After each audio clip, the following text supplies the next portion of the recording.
Puji Tuhan, selamat pagi teman-teman. Kembali kita belajar firman Tuhan saat pagi hari ini. Sebelum kita memulai pembelajaran kita, mari kita bersatu di dalam doa.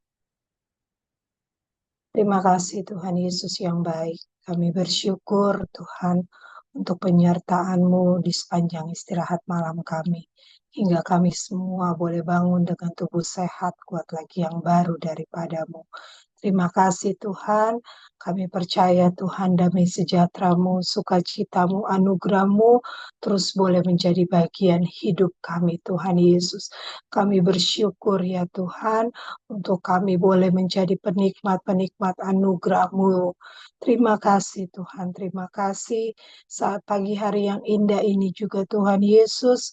Kami mohon ampun selalu Tuhan, ampuni salah dosa kami, perkataan, pikiran, perbuatan kami, kekhawatiran kami, Tuhan berhala kami. Tuhan ampuni kehidupan kami, biar hidup kami selalu Tuhan Yesus hidup, Tuhan Yesus mendapatkan hidup perkenanan-Mu Tuhan. Dan kami dimampukan, dikuatkan untuk kami boleh terus hidup dari hari ke hari dalam hidup pertobatan. Terima kasih Tuhan, terima kasih Engkau sungguh baik. Karya salib penebusan-Mu yang luar biasa, yang dahsyat Tuhan, boleh menghapus setiap salah dosa kami Tuhan Yesus. Terima kasih Tuhan, terima kasih pagi ini Tuhan Yesus, kami bersyukur untuk semangat yang baru, untuk kesehatan yang baru. Kami terus memohon dan meminta Tuhan, berikan kami hikmat pengertian Tuhan, kerinduan selalu untuk belajar mendengar kebenaran firman-Mu, membaca terlebih menghidupi setiap kebenaran firman-Mu. Tuhan tolong pembelajaran kami pagi ini, pimpin ya Tuhan. Kami juga berdoa buat teman-teman kami yang rindu bergabung baik secara online maupun offline. Berkati kami semua Tuhan Yesus. Kami serahkan juga hamba-Mu. Kami sungguh percaya hikmat-Mu, urapan-Mu terus menyertai hamba-Mu. Berkata-katalah lewat hamba-Mu Tuhan. Pakai terus hamba-Mu menjadi alat-Mu Tuhan Yesus untuk memperkatakan kebenaran firman-Mu. Terima kasih Tuhan, terima kasih. Kami mulai pembelajaran kami pagi ini dan kami peralaskan doa kami hanya dalam nama Tuhan Yesus Kristus. Haleluya. Amin.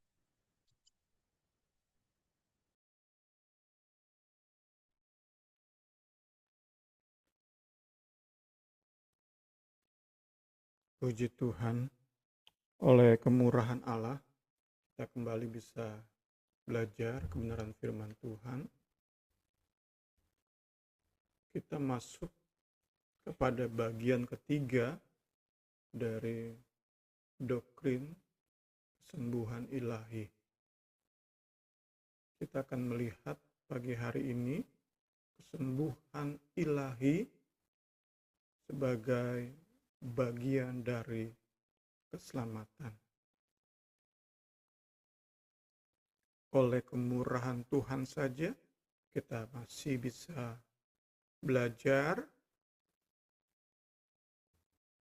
kita masih bisa gunakan fasilitas yang ada untuk sama-sama belajar. Doa kita bersama, pembelajaran kita, baik di Zoom ini maupun lewat konten YouTube, bisa memberkati kita semua. Dalam 2 minggu kemarin ini sudah kita lihat tentang penyakit di PL dan di PB, juga tentang kesembuhan di PL dan di PB. Pagi hari ini kita mulai melihat tentang polemik kesembuhan ilahi dalam kekristenan. Kita melihat perdebatan yang muncul mengenai kesembuhan ilahi.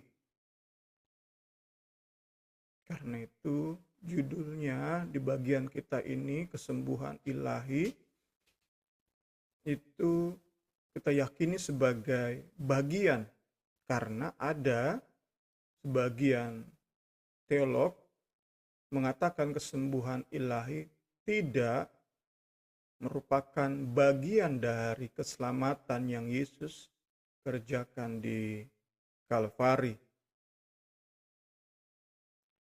Tentu dalam berbagai tingkatan, berbagai derajat, ada yang menolak dengan terang-terangan, ada yang secara halus menolak. Tetapi yang menjadi keyakinan kita, khususnya kaum Pentakosta, adalah bahwa kesembuhan ilahi itu termasuk bagian dari keselamatan yang Yesus kerjakan di Kalvari. Pagi ini kita mau melihat perdebatan yang muncul karena ada teolog yang juga memakai Alkitab mengatakan bahwa kesembuhan ilahi tidak termasuk. Tentu mereka menafsirkan bagian-bagian Alkitab tentang penyakit dan kesembuhan, tentang karya keselamatan Kristus secara berbeda dengan kita. Itulah yang menimbulkan polemik. Pagi ini juga, Jumat depan, kita akan berkutat pada hal yang kurang lebih sama. Kiranya pembelajaran kita tentang polemik ini lebih lagi meyakinkan kita bahwa apa yang kaum Pentakostal percayai itu punya dasar yang kuat. Kita bisa mengharapkan kesembuhan sebagai umat-umat tebusan Kristus yang sudah diselamatkan oleh karya Kalvari. Kita bisa punya dasar yang kuat untuk mengharapkan kesembuhan ilahi terjadi atas hidup kita dan atas hidup orang-orang yang kita layani, orang-orang yang kita kasihi, orang-orang terdekat kita. Puji Tuhan. Sesuai dengan pandangan Alkitabiah tentang keberadaan manusia, logis untuk menyimpulkan bahwa keselamatan yang Yesus kerjakan bukan hanya untuk jiwa kita, bukan hanya untuk roh kita, tetapi untuk keseluruhan hidup kita sebagai manusia yang terdiri dari tubuh, jiwa, dan roh. Kita sebagai kaum yang lebih meyakini trikotomi dan bukan dikotomi, kita lebih meyakini, kita yakin oleh kebenaran firman bahwa keselamatan yang Yesus kerjakan itu berdampak bukan hanya bagi roh kita, tetapi juga tubuh kita. Alkitab melihat manusia dalam keutuhan tubuh, jiwa, dan roh. Dapat dibedakan antara jiwa, tubuh, tetapi nggak bisa dipisahkan. Tidak untuk dipisah-pisahkan. Hidup bahwa Allah di dalam Kristus Yesus hanya mempedulikan kesehatan jiwa dan roh, dan tidak atau kurang mempedulikan kesehatan tubuh manusia, merupakan sesuatu yang asing. Ide tersebut merupakan sesuatu yang asing bagi Alkitab. Pemahaman yang membedakan tubuh dengan jiwa dan roh sangat mungkin dipengaruhi oleh filosofi Helenistik. Campuran Yunani dan Yahudi. Oleh Plato misalnya. Pengaruh dia adalah pengajaran yang ia nyatakan bahwa tubuh dalam bahasa Greka atau Yunani itu soma adalah atau sebagai kuburan atau nisan. Dalam bahasa Greka itu sema. Sema dan soma itu mirip. Serupa. Tubuh dan kuburan itu serupa. Itu yang diajarkan oleh Plato, dan pengajaran Plato ternyata masuk ke dalam gereja. Salah satu bapak gereja yang terpengaruh adalah Agustinus, Ia memisahkan manusia menjadi dimensi fisik dan non-fisik. Ia memandang mulia jiwa, roh manusia, sembari memandang hina tubuh yang digambarkan seperti kuburan tadi, manusia. Jadi ia bukan hanya membedakan manusia sebagai fisik dan non-fisik, material dan non-material, tetapi memisahkan, bukan hanya membedakan, tetapi memisahkan. Nanti kita lihat bahwa pengajaran yang diteruskan oleh Agustinus ini berbeda dengan yang diteruskan oleh Bapak Gereja juga, Irenaeus. Sama-sama Bapak Gereja, tapi dalam hal kesembuhan ilahi, ternyata apa yang diajarkan Agustinus sangat diyakini terpengaruh oleh filosofi atau filsafat Helenistik. Itu yang kita bisa dapat di awal dari pembahasan kita di pagi hari ini.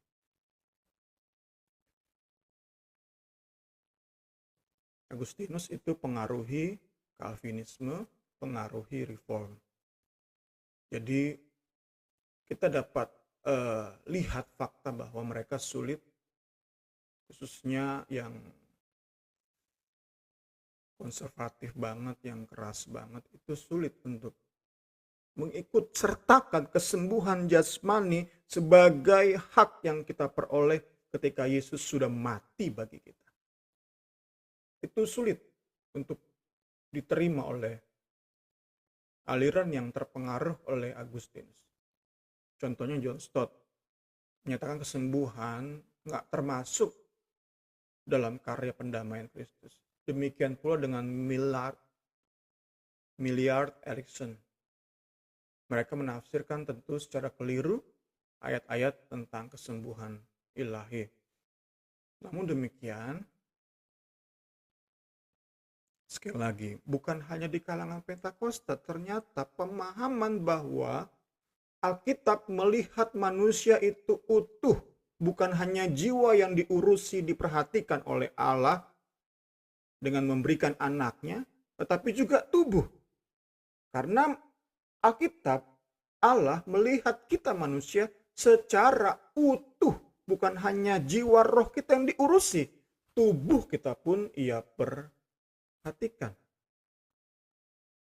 Karena itu gak heran bahkan di kalangan non-Pentakostal pun terus muncul gerakan melihat manusia itu sebagai sebuah keutuhan, diwakili oleh tokoh seperti George Eldon Ladd, Anthony Hukuma, dan Francis Schaeffer. Tentu kita kaum Pentakostal amat yakin kesatuan, keutuhan, aspek material, fisikal, dan non-material, non-fisikal. Pandangan ini melihat seluruh aspek manusia menjadi satu, menyatu, dan beroperasi, bekerja sama untuk kepentingan manusia dalam keutuhannya. Tentu kita dapati fakta bahwa tubuh yang sakit itu sedikit banyak akan mempengaruhi jiwa kita. Sakit yang berkepanjangan itu mempengaruhi jiwa kita.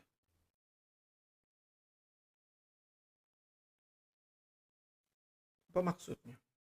Maksud dari keutuhan manusia bahwa semua yang manusia dilakukan dalam keutuhannya. Jadi saat berdosa bukan hanya jiwa tetapi tubuh pun berdosa.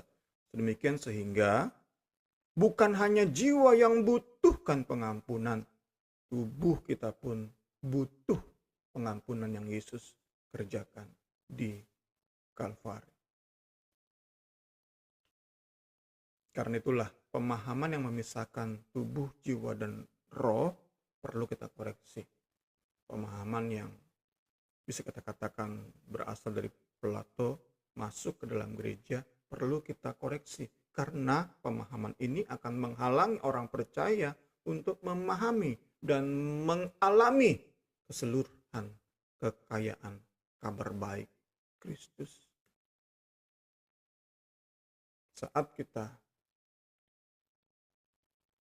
memisahkan, anggap tubuh kita kurang atau tidak diperhatikan Allah, kita pun tidak menerima keseluruhan anugerah yang Kristus sediakan lewat kematiannya. Kita dapat melihat bahwa pemahaman semacam ini nggak mungkin menafsirkan secara benar ayat berikut contohnya.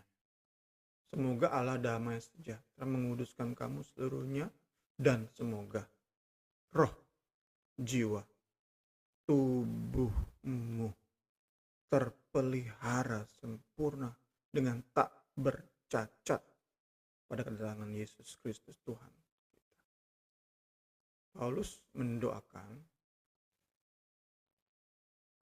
bukan hanya roh dan jiwa, tetapi juga tubuh kita. Puji Tuhan, puji Tuhan.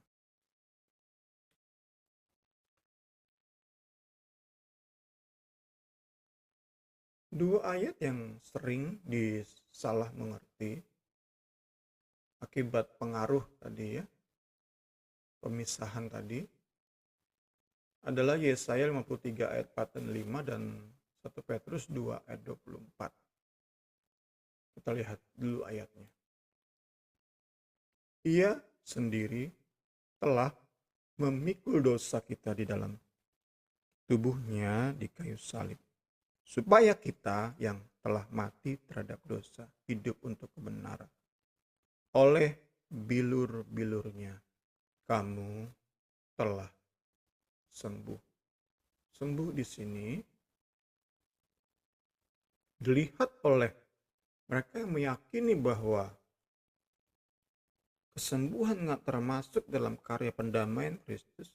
Mereka melihat sembuh di sini hanya menunjuk pada pemulihan atau kesembuhan rohani. Tentu juga dengan Yesaya. Tapi sesungguhnya penyakit kitalah yang ditanggungnya, kesengsaraan kita yang dipikulnya. Padahal kita mengira dia kena tulah, dipukul dan ditindas Allah. Tetapi dia tertikam oleh karena pemberontakan kita. Dia diremukkan oleh karena kejahatan kita.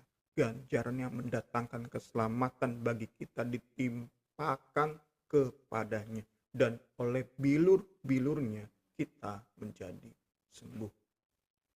Demikian pula dengan ayat ini,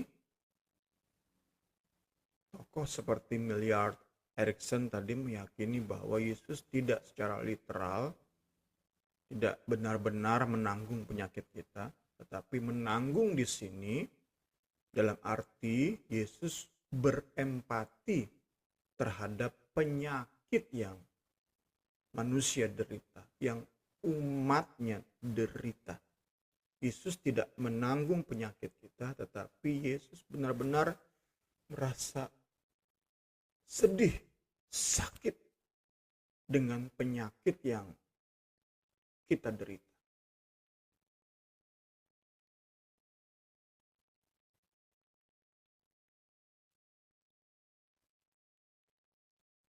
Saat ini tidak sedikit pendeta non-Pentakosta tetap mengikuti tafsiran Agustinus. Tafsiran yang mungkin menurut mereka lebih tepat atau paling tepat dalam menghadapi praktek-praktek penyalahgunaan kesembuhan ilahi. Jadi seperti ini, saat mereka melihat pendeta-pendeta karismatik bergaya bisa mengatur Allah dengan sembah sembuh sana sini, berlagak seperti majikan dari Kristus, bisa perintah Kristus enaknya aja. Nah, maka mereka melihat kesembuhan ilahi itu udah untuk zaman para rasul aja. Nggak masuk dalam paket keselamatan ilahi bagi gereja. secara umum. Itu hanya untuk gereja mula-mula, gereja di saat lahir, gereja yang belum bertumbuh dewasa, butuh kesembuhan ilahi, tetapi sekarang enggak. Itu kan alasan yang muncul. Jadi dapat kita katakan pengaruh Plato lewat Agustinus diperkuat oleh kenyataan bahwa banyak pendeta-pendeta menyalahgunakan kesembuhan ilahi. Itu membuat banyak pendeta non-Pentakostal, khususnya Calvinis dan Reform, memandang kesembuhan ilahi itu tradisi, bukan pengalaman terkini yang perlu dialami, diminta, diharap-harapkan, ditunggu oleh gereja. Tentu tindakan ini, banyak pendeta reform ini dapat diwakili oleh idiom jangan buang bayi bersama air bekas mandinya. Pernah saya singgung hal ini. Mereka membuang bayi bersama air bekas mandinya karena fokus mereka terkunci pada hal-hal buruk, pada hal-hal negatif, sehingga nggak bisa melihat hal-hal baik. Mereka terfokus pada air kotor, sehingga bayi di dalam air kotor itu nggak dilihat. Karena terlalu fokus pada penyalahgunaan kesembuhan ilahi, mereka nggak bisa melihat bahwa kesembuhan ilahi itu termasuk dalam paket karya keselamatan Kristus. Kita lihat bahwa Yesus Kristus bahkan dalam banyak kesempatan menunjukkan hubungan antara penyakit dan pengampunan.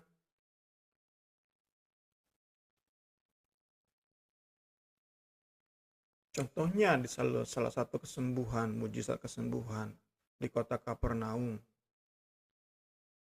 Saat Yesus kembali mengunjungi kota ini, dia masuk ke sebuah rumah dan mendengar kabar Yesus hadir. Dapat kita yakini seluruh desa itu atau kota itu menjejali rumah tersebut. Itu membuat 4 orang yang mengusung 1 orang lumpuh itu nggak bisa masuk. Karena itulah mereka buka atap rumah dan menurunkan si orang lumpuh. Ketika sudah sampai di depan Yesus, Yesus berkata, "Hai anakku, dosamu sudah diampuni." Sebagai pernyataan awal dari mujizat kesembuhan orang lumpuh ini yang Yesus kerjakan. Yesus sendiri pun menunjukkan hubungan antara pendamaian, pengampunan, keselamatan dengan kesembuhan. Tentu di sisi lain kita diingatkan kembali bahwa Yesus sendiri nggak pernah mengajarkan bahwa sakit dan sembuh atau sakit dan maaf dosa itu selalu berhubungan secara langsung. Ada kesempatan di mana Yesus berkata, orang buta sejak lahirnya itu bukan dia, bukan orang tuanya yang salah, tetapi karena pekerjaan-pekerjaan Allah harus dinyatakan di dalam dia. Yesus tidak menunjuk secara langsung, ini orang buta karena bapaknya dosa, karena dia berdosa. Jadi Yesus pun tidak kemudian selalu mengaitkan, kita sudah belajar ketika belajar di penyakit PLPB, kesembuhan PLPB, khususnya di penyakit. Penyakit nggak selalu berhubungan dengan dosa. Tetapi Yesus pun nggak mengadakan pemisahan antara kesembuhan dan pengampunan dosa. Seperti yang diyakini oleh Agustinus tadi. Tubuh itu hina, nggak usah diurusin. Nggak termasuk dalam karya pendamaian Kristus. Kita tentu nggak mau kehilangan apa yang Yesus sediakan bagi gereja. Kita nggak mau kehilangan. Bahkan fakta bahwa para nabi besar PL itu lebih menyoroti pemulihan rohani daripada kesembuhan jasmani. Yeskiel, Yesaya, Yeremia, mereka lebih menyoroti pemulihan rohani. Tetapi tentu nggak dimaksudkan untuk menghilangkan aspek pemulihan jasmani dari paket keselamatan ilahi. Tentu keliru saat ada yang lebih diutamakan, kemudian yang kurang diutamakan kita hilangkan. Itu pun praktek yang salah. Karena itu sekali lagi menghilangkan kesembuhan ilahi dari keselamatan yang Yesus kerjakan itu tindakan yang asing, aneh bagi Alkitab. Bagi penulis Alkitab, bagi sang penulis agung, Allah Roh Kudus.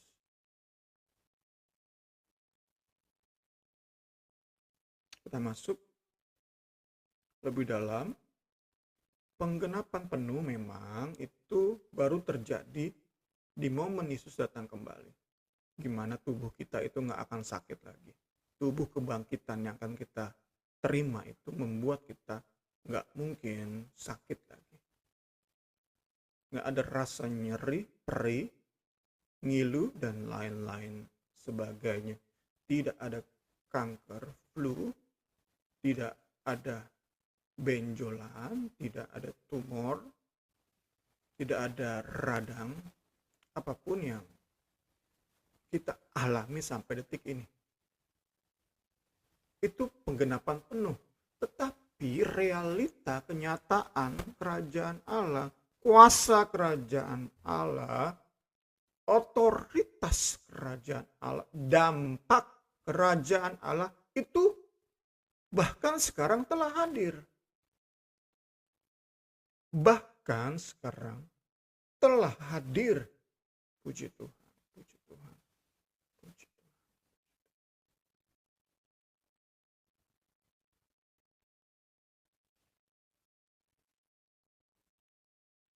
Ini kita lihat konteksnya adalah orang-orang yang penulis Ibrani nasihati terhadap atau akan potensi untuk murtad.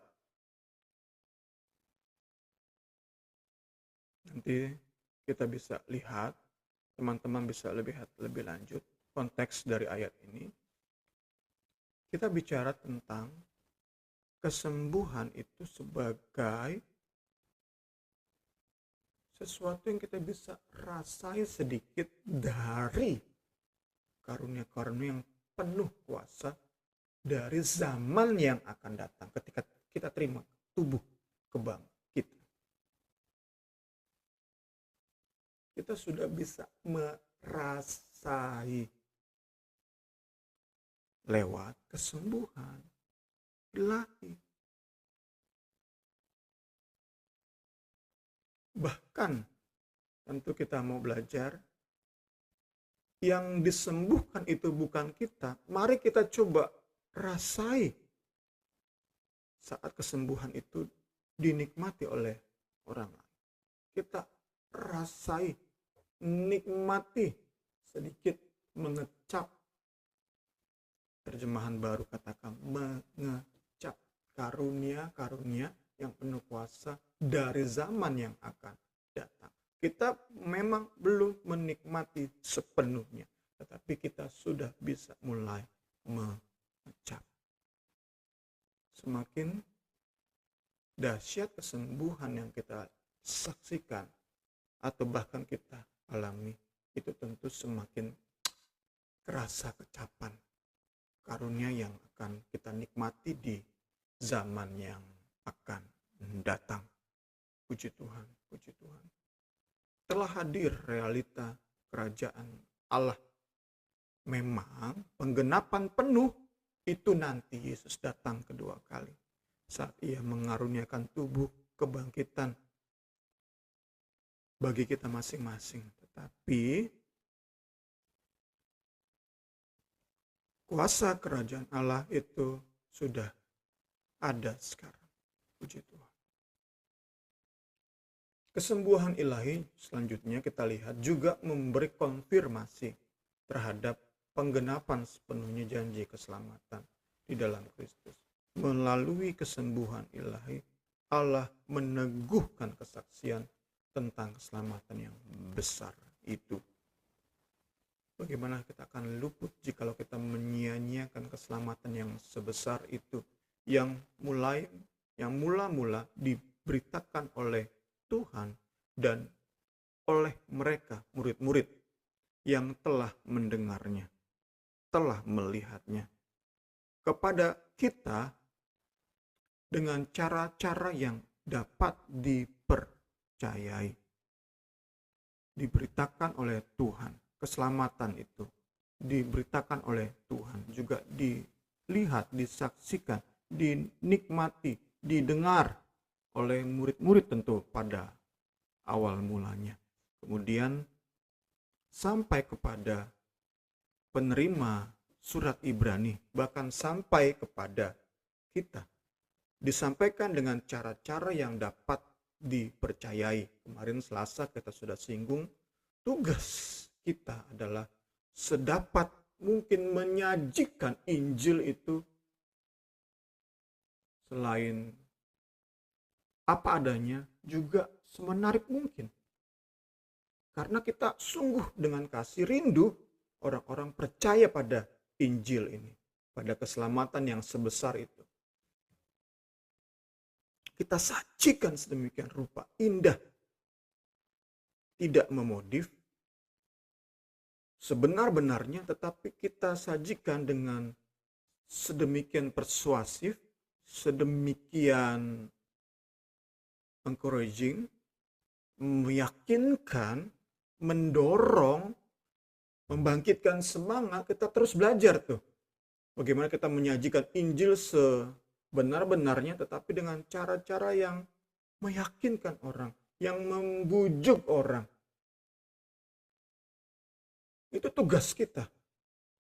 Kita sampaikan dengan cara yang dapat dipercayai. Itu tugas kita. Nggak melulu kita bahas kemarin cerita tentang pengalaman pribadi kita, hebatnya kita menikmati hadirat Tuhan. Itu kalau bisa nggak usah diceritakan. Bagaimana kita melayani orang adalah sedapat mungkin sajikan Injil semenarik mungkin, semembujuk mungkin.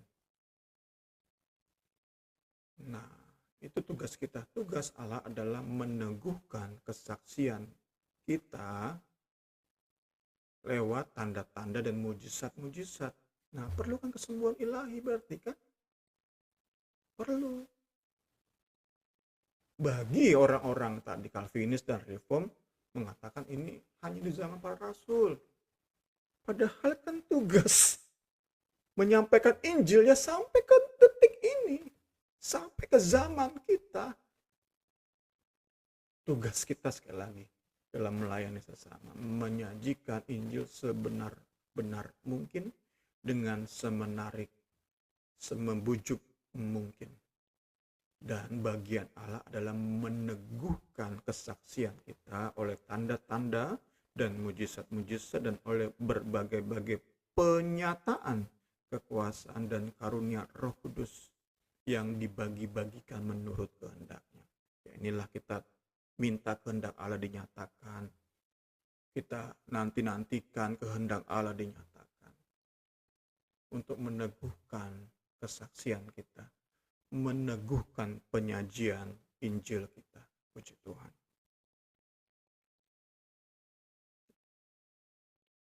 Bapak gereja yang bernama Irenaeus benar saat ia mengajarkan bahwa keselamatan adalah sebuah keselamatan dari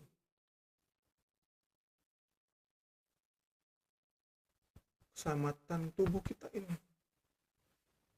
Memang bahasa Indonesia miripnya. Dalam bahasa Inggris, keselamatan itu termasuk atau of tubuh kita, bukan from.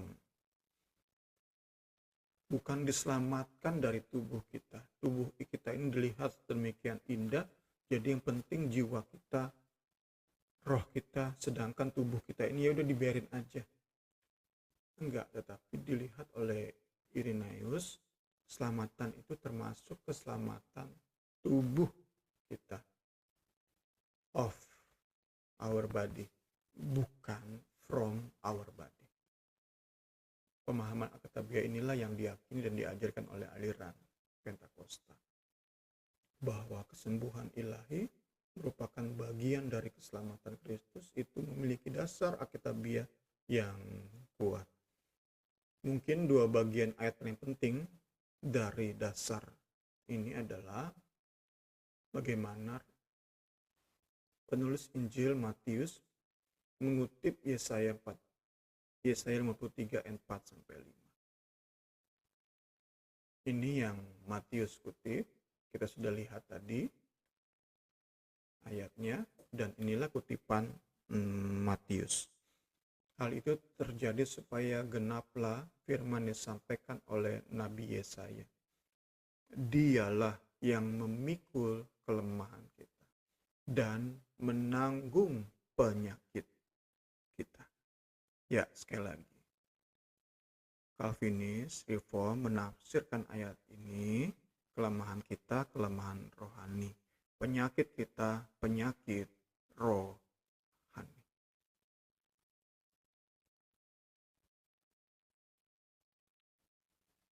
Tapi kita yakin Matius nggak berpikir seperti itu saat ia menulis ayat ini. Ia sedang melihat Yesus menyembuhkan, bukan hanya rohani.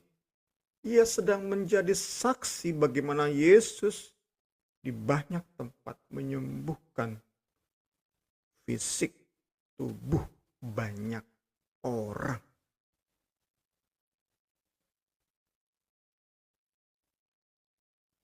Yesus yang memikul kelemahan kita, kelemahan fisik. Yesuslah yang menanggung penyakit kita, penyakit tubuh, penyakit fisik. Itu yang dituliskan oleh Matius. Dan kita yakini bagaimana penulis PB mengutip menafsirkan PL itu bersifat otoritatif, penuh kuasa. Karena itu kita setuju dengan tafsiran Matius, bukan tafsirannya Agustinus. Kita setuju banget dengan tafsirannya Matius terhadap nubuat Yesaya. Yang Yesus pikul adalah kesengsaraan, kelemahan kita. Yang Yesus tanggung adalah penyakit kita. Inilah bagaimana Matius menafsirkan nubuat Yesaya. Kita masuk ke bagian-bagian akhir di pagi hari ini. Di PL, kelemahan lebih sering diartikan sebagai penyakit fisik. Jadi sesungguhnya sulit untuk kita membatasi karya Yesus itu hanya sebatas pemulihan rohani. Yesaya 53 ayat 4 nggak mungkin hanya bicara tentang pemulihan rohani. Kita lihat dalam bahasa Inggris itu ada kata peace.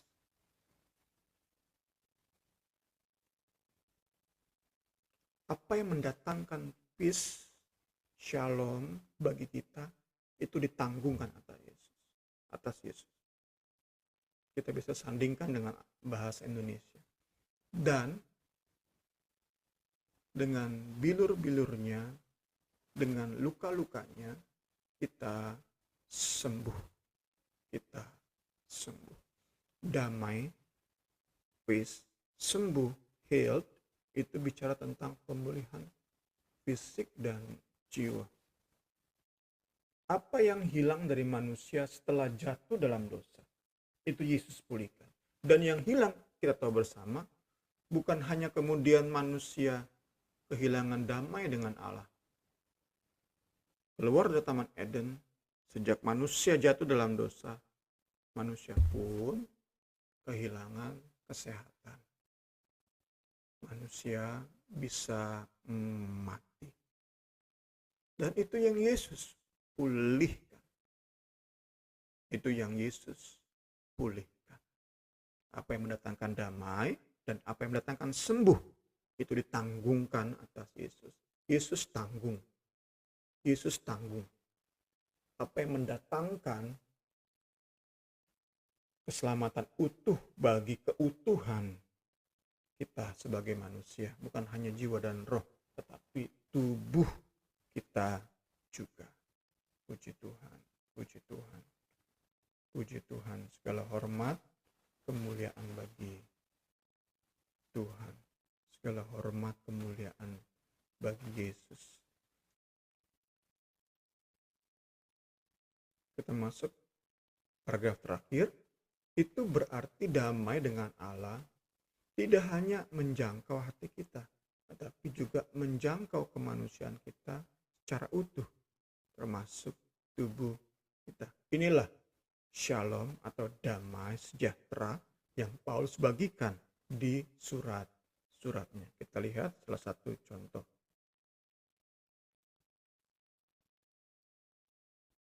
Kasih karunia dan damai sejahtera. Damai sejahtera. Paulus sebagai seorang yang mengerti keseluruhan Injil, keutuhan Injil saat bicara, saat menyampaikan damai sejahtera, membagikan damai sejahtera, tentu dalam pikirannya bukan hanya damai di jiwa. Saat Paulus berkata, damai sejahtera menyertai kamu. Paulus dalam pemikirannya sedang berkata, sehatlah, kuatlah kamu, fitlah tubuh kamu. Puji Tuhan, puji Tuhan, puji Tuhan, puji Tuhan. Segala hormat, kemuliaan bagi Tuhan. Kita akan lebih lanjut lihat polemik yang ada di dalam gereja di Jumat akan datang. Kiranya pembelajaran kita pagi hari ini lebih lagi memperlengkapi pemahaman kita tentang kesembuhan. Ilahi, selamat pagi. Tuhan Yesus memberkati kita semua. Puji Tuhan, mungkin Niar ada pertanyaan atau menambahkan tentang pembahasan kita pagi ini. Iya, makasih Karini, makasih Bung Semi.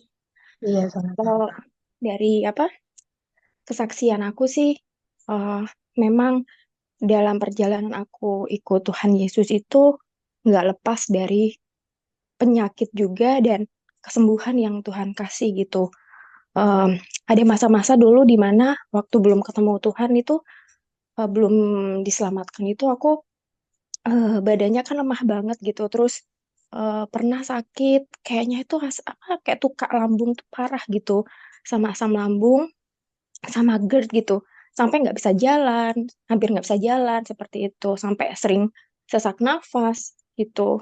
Sampai suatu hari tuh eh, endingnya itu ketika aku pelan-pelan belajar tentang Tuhan Yesus itu bisa, terus tiba-tiba nggak tahu kenapa itu juga ikut sembuh gitu. Nah, yang kedua itu pada saat aku di Australia itu sempat juga eh, penyakitnya tuh kambuh plus autoimun. Jadi waktu tahun pertama di Australia tuh rambutnya tuh sampai apa ya, sampai rontok, terus sampai badannya kurus banget, sampai kayak pengen sering mau pingsan seperti itu. Tahun pertama itu berat banget sampai kadang aku tuh mikir apa aku mau meninggal ya di sini gitu. Tapi em, terus kalau aku ingat itu sekarang kayak Tuhan terima kasih ya ternyata aku sudah melalui hal itu gitu dan aku sekarang udah baik-baik aja walaupun aduh berat banget pada saat itu gitu. Sering bolak-balik ke dokter gitu kan. Dan dari semuanya itu tuh ternyata nggak sia-sia gitu. Semakin aku tuh tahu dalam proses-proses itu kuasa Tuhan nyata, terus kesetiaan Tuhan tuh nyata dan memang buah pertobatan itu ada gitu. Jadi kayak apa ya? Nggak tahu kenapa tuh pas banget gitu kayak transisi manusia lama ke manusia baru itu aku harus ada sakit secara fisik seperti itu gitu. Baru baru baru bisa merasakan gitu. Kalau sekarang sih puji Tuhan semuanya tubuhnya udah sehat gitu ya. Cuman kadang-kadang memang kalau kalau nggak bisa kerja terlalu keras atau apa. Tapi aku melihat semuanya tuh kayak Paulus bilang tuh kayak duri dalam daging gitu. Jadi selalu bergantung sama Tuhan, nggak pakai kekuatan sendiri. Terus eh, semua karena Tuhan yang tolong, karena aku tahu kelemahan aku gitu. Jadi em, jadiin aku terus bergantung sama Tuhan. Ya, jadi terima kasih ya Bung, baru tahu sekarang ternyata bukan cuman hal rohani apa yang Tuhan lakukan, mukjizat-mukjizat kemuliaannya, tapi juga diperlihatkan dengan penyembuhan secara fisik. Terima kasih Bung Semi. Puji Tuhan, kesaksian yang begitu indah yang menguatkan kita. Terima kasih Niar. Pembelajaran kita pagi ini kita akan tutup. Nanti Niar yang berdoa ya Niar. Iya Kak, mari kita berdoa. Bapa dalam surga yang kami panggil dalam nama Tuhan Yesus Kristus, kami bersyukur ya Bapa firman-Mu yang telah datang pada pagi hari ini, yang memampukan kami untuk melihat lagi betapa dalamnya, tingginya, dan besarnya kasih-Mu pada kami semua ya Tuhan Yesus. Tuhan kami berterima kasih karena setiap kebaikan-Mu, kemuliaan-Mu ya Tuhan Yesus sudah Tuhan nyatakan pada saat kami hidup tinggal di bumi ini Tuhan melalui setiap kesembuhan ya Tuhan Yesus.